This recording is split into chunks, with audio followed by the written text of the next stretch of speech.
आपने तो कंपनी को पेमेंट किया था मैम, और डॉक्टर अभय के कमीशन का पेमेंट तो मैंने किया। अभय के कमीशन का पेमेंट तो मैंने किया। अभय के कमीशन का पेमेंट तो मैंने किया। इसकी पहचान इस जमाने में नहीं हो सकती। इसकी पहचान इस जमाने में नहीं हो सकती। इसकी पहचान इस जमाने में नहीं। बिल्डिंग हम अपने नाम करवा लेंगे। इस पर हम दोनों का नाम नहीं होगा। इस पर हम दोनों का नाम नहीं होगा। सिर्फ तुम्हारा नाम। यही चाहिए था ना तुम्हें? यही चाहिए मांगा था ना तुमने पापा से? यही मांगा था ना तुमने पापा से? अभय की गलत हरकतों को बढ़ावा दे रही है। अभय की गलत हरकतों को बढ़ावा दे रहा है। तुम अभय की गलत हरकतों को बढ़ावा दे रही हो।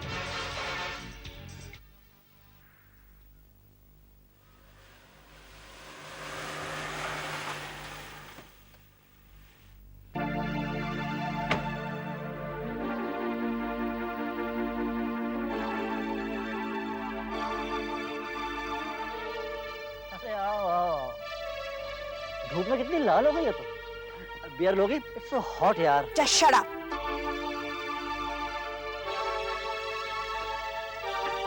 क्या हुआ? तुम्हें ऐसी घटिया हरकत करते हुए शर्म नहीं आई? बैठो तो सही। तुम्हारी शक्ल से नफरत है। इतनी बुरी तो नहीं है। दाग है इसमें, कमीशन के दाग। हाँ, कमीशन जो तुमने हॉस्पिटल के इक्विपमेंट्स में खाया है। ओह, तो तुम्हें पता चल गया। चोर की चुप्पी भी चीखती है अभय। आज पता चल गया है कि पैसा तुम्हारी सबसे बड़ी कमजोरी है। सबकी कमजोरी है सीमा, सबकी। मैंने अगर कमीशन ले लिया तो इसमें इतना भड़कने की क्या जरूरत है? ईमानदारी की नौकरी से पेट नहीं भर रहा था जो इतनी नीचता पर उतर आए? माइंड योर लैंग्वेज सीमा। नीचता क्या है और महानता क्या है ये तुम मुझे मत सिखाओ। मैं भी जानता हूं कि तुम क्या हो। क्या जानते हो तुम? क्या जानते हो तुम? मौके का फायदा तुम भी उठाती हो। विशाल ने ठोकर मार दी तो मेरे पीछे चल पड़ी।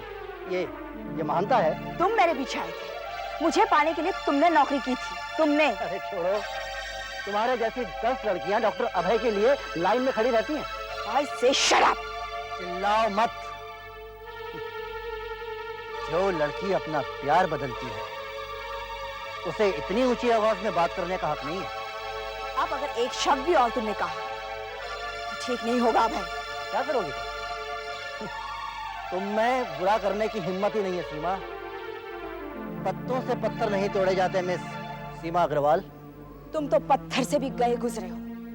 अरे पत्थर को फिर भी मंदिर में पूजा जाता है। तुम तो ठोकर मारने के लायक भी नहीं हो। तो खड़ी क्यों हो यहाँ पर? क्यों खड़ी हो यहाँ पर? जाओ अपना काम करो। मेरे पास भी वक्त नहीं है तुम्हारी फालतू बातें सुनने के लिए। जाओ यहाँ से। बहुत पछताओगे अभय, बहुत पछताओगे। तुम्हें किसी भी लड़की का प्यार हासिल नहीं होगा। बद्दुआ देती हूँ मैं तुम्हें।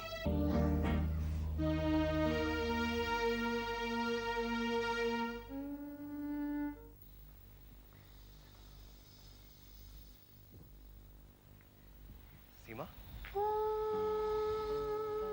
क्या बात है? तुम्हारी आंखों में आंसू क्यों? सीमा, मुझे बताना नहीं चाहती? कैसे और क्या बताऊं? जिसे खुद को उजड़ने की आदत है वो उसके बाद कौन कब तक सुनेगा विशाल? लेकिन अगर कुछ बताओगी नहीं तो मुझे पता कैसे चलेगा? अभय का असली रूप सामने आ गया है विशाल। उसने हमारे सपनों का भी मजाक उड़ाया है और मेरा भी। सीमा, हमारे तुम्हारे में फर्क ही क्या है?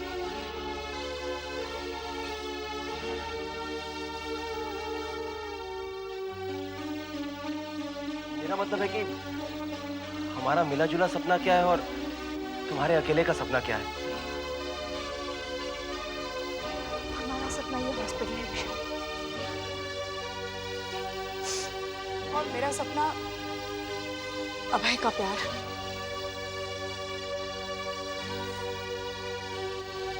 अभय ने हॉस्पिटल के इक्विपमेंट्स में कमीशन खाया है विशाल।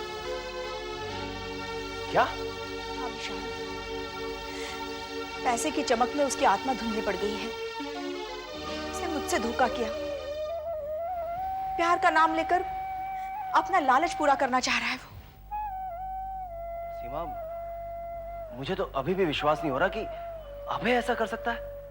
रोशनी देने वाली दिए की लौ काला भी करती है विशाल। हमने अभय को सर आंखों पर बिठाया, ये हमारी भूल थी। उसने मुझसे शादी करने के लिए हॉस्पिटल अपने नाम करने की मांग की थी, और उसकी ये इच्छा पूरी करने के लिए मैंने वादा भी किया था। क्यों?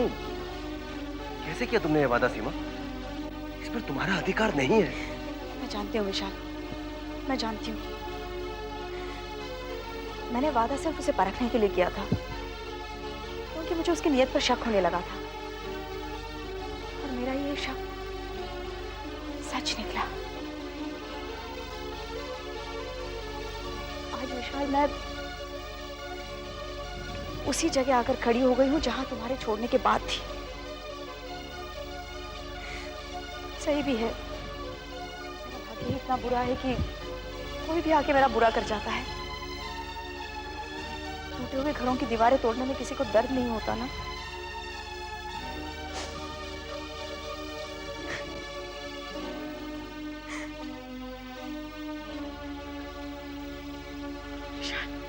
अब तुम दोनों को मैं कैसे समझाऊं?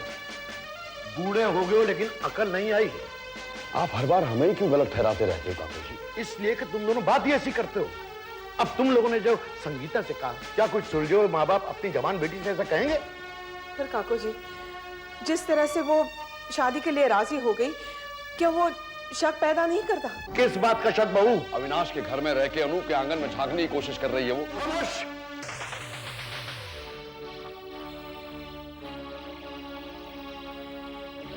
तुम जानते हो तुम क्या कर रहे हो?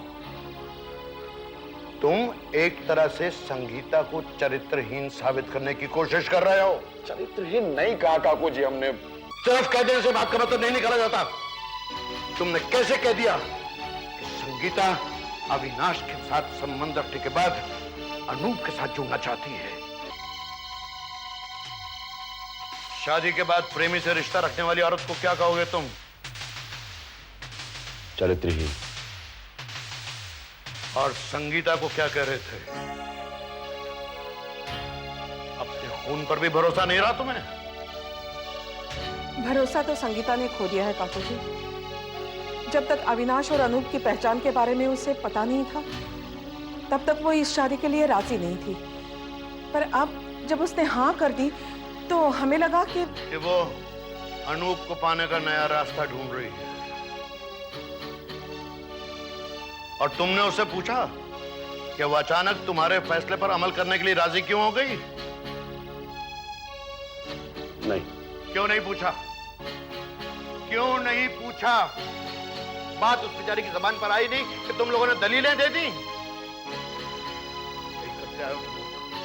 यही करते आए हो। और यही वजह है कि विशाल दूर है तुमसे। यही वजह है कि आरती मर गई। अंदर का शैतान तुम लोगों पे हावी हो गया है। दूसरों की बात सुनने की हिम्मत नहीं है तुम लोगों में। पूछते तो पता चलता कि संगीता अनूप से नफरत करने लगी है। संगीता अनूप से नफरत? हाँ, नफरत करने लगी है। क्योंकि अनूप संगीता को घर छोड़ने के लिए बहका रहा था। अनूप संगीता को एक बार फिर गलत रास्ते पे ले जाना चाहता था, लेकिन संगीता ने उसे वहीं रोक दिया। उसे भी रोक दिया और अपना रास्ता भी बदल लिया। क्या कर लेते तुम लोग अगर संगीता अनूप के साथ भाग गई होती तो? अनूप की असलियत को जान लेने के बाद उसे लगा तुम्हारा फैसला ही सही। वो तुम्हारी मर्जी पर चलने के लिए तैयार हो गई, लेकिन तुमने उसे शक के पिंजरे में कैद कर दिया।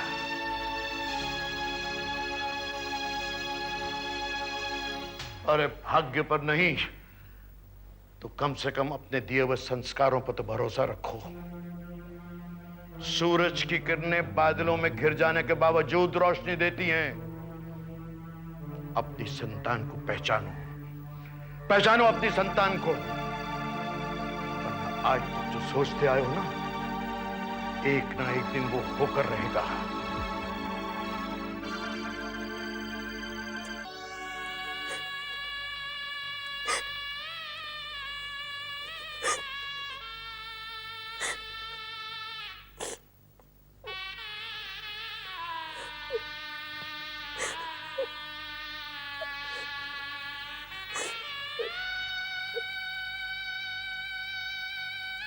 संगीता,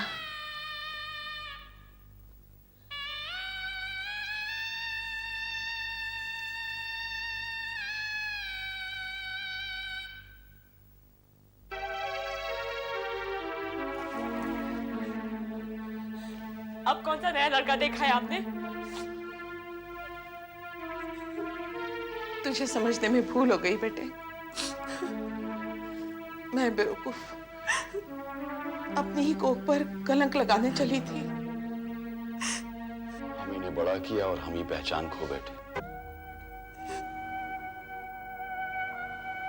माफ नहीं करोगी बेटे?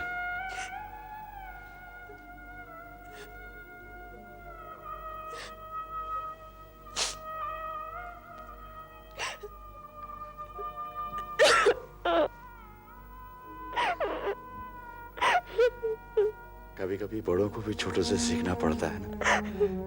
तूने हमें बहुत कुछ सिखा दिया बेटे, बहुत कुछ।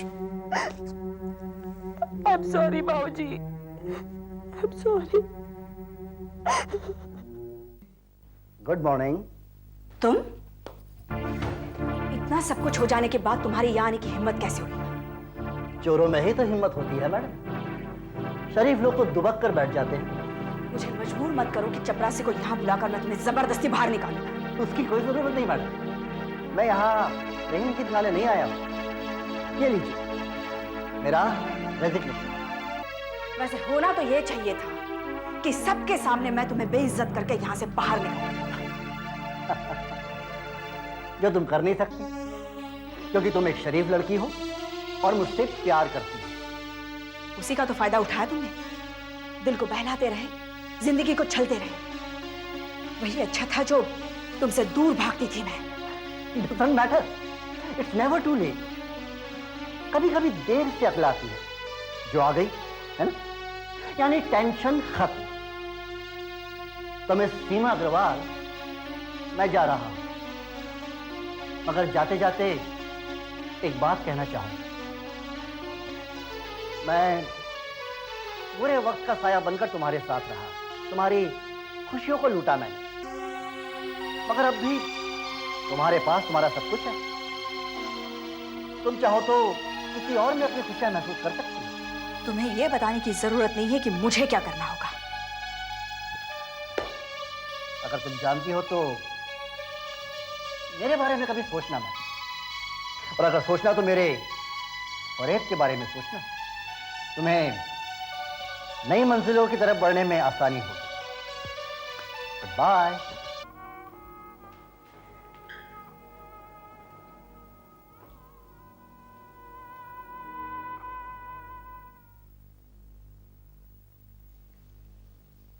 हे भगवान, क्या पढ़ रहे हैं आप?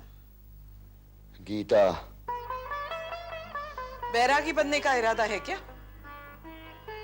नहीं, कर्म सीखने का इरादा है। वो तो अब भी करते हैं आप। कहाँ करता हूँ हेमलता, अधूरे कर्म करता हूँ। जहां खड़ा होता हूँ वहीं की बात सोचता हूँ। सब तरफ देख के कर्म करना चाहिए। बहुत मुश्किल है।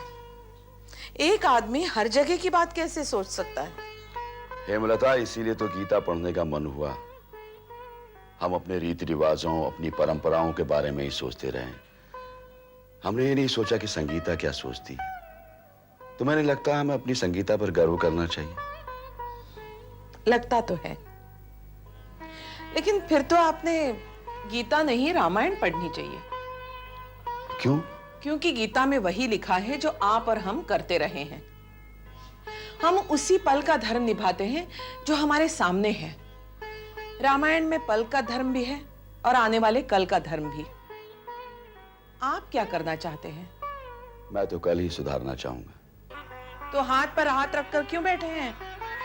गीता और रामायण को एक करके काम करिए ना। मतलब आज का कर्म है संगीता की शादी, और कल का कर्म है संगीता को अच्छी सी ससुराल के लिए विदा कर देना। आप जल्दी से जल्दी संगीता की शादी कर दीजिए। वो तो करनी ही है। एक काम और बाकी है। क्या? एक शादी और होनी चाहिए। किसकी? विशाल की। विशाल? विशाल को हम भूल गए हैं।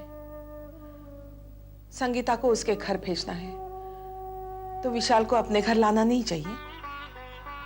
घर में खुशी होगी और घर का एक हिस्सा हमसे दूर होगा। अच्छा लगता है क्या? मैं मनाने गई, वो नहीं माना। आप क्यों नहीं गए मनाने? लता, मैं माँ जन्म देती है पर बाप के बिना जन्म पूरा नहीं होता। मुझसे ज्यादा आपका हिस्सा है वो। आप क्यों नहीं जाते मनाने? नंदिता, तुम्हें पूरा विश्वास है कि अनूप ने जो कहा वो उस पर अटल रहेगा? हाँ, मुझे उसकी बातों में या चेहरे पे कोई भी चालाकी महसूस नहीं हुई। चलो अच्छा है, हम भी परेशान थे और अविनाश भी जीना भूल गया था। लेकिन मुझे इतना महसूस जरूर हुआ है कि अनूप के साथ जरा ज्यादती हुई है। क्यों? अगर वो चाहता तो संगीता को बदनाम कर सकता था। पर बदनाम करके उसे मनचाही चीज तो नहीं मिल जाती ना। फिर भी अनूप संगीता की जिंदगी से खिलवाड़ कर सकता था। मान लो अगर हमें या बिरादरी वालों को ये मालूम हो जाए कि अनूप और संगीता का प्यार हद से बढ़ चुका था, तो क्या हम संगीता को अपनी बहू बना लेंगे? नहीं बनाएंगे भाई, सब कुछ वैसा चल रहा है जैसा हम चाहते थे। तो क्यों ना हम हेमंत जी को फोन कर दें, बेचारे वैसे ही परेशान हो रहे होंगे।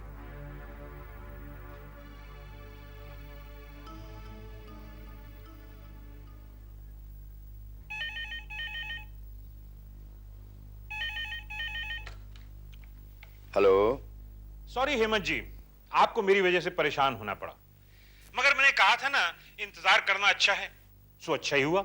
मतलब अविनाश तैयार हो गया है? अविनाश क्या, हम सब तैयार हैं भाई। अनूप हमारी जिंदगी से जा चुका है, अब हमें उसका कोई डर नहीं।